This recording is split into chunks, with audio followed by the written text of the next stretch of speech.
Zaštitite svoje biljke rajčice, krastavaca i paprike od bolesti kao što su plamenjača i pepelnica, te osigurajte zdrav i bogat urod. Prevencija je ključna kako bi vaše biljke ostale vitalne. U današnjem videu ću vam pokazati kako izraditi učinkovit domaći fungicid koristeći 3 fantastična sastojka. Ovaj prirodni preparat ne samo da sprečava gljivične bolesti, već i odbija štetne insekte poput lisnih uši, mrava, gusjenica i grinja.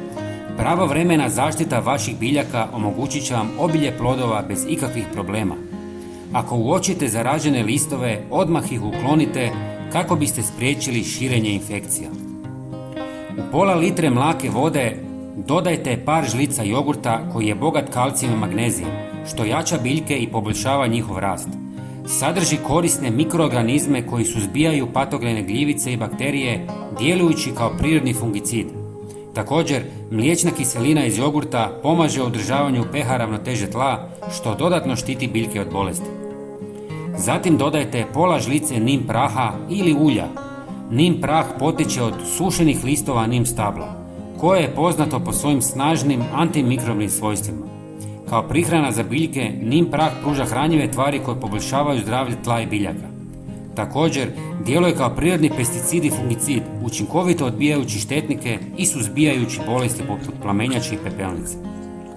I zadnji sastojak je pola žlice češnjaka u prahu ili svježeg.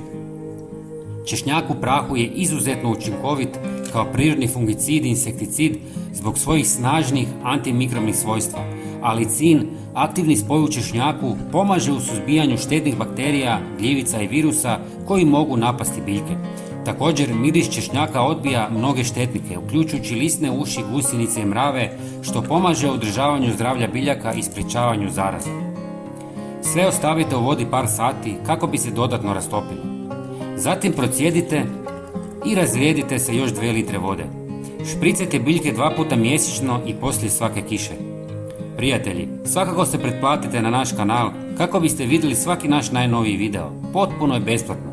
Hvala vam puno. Pozdrav!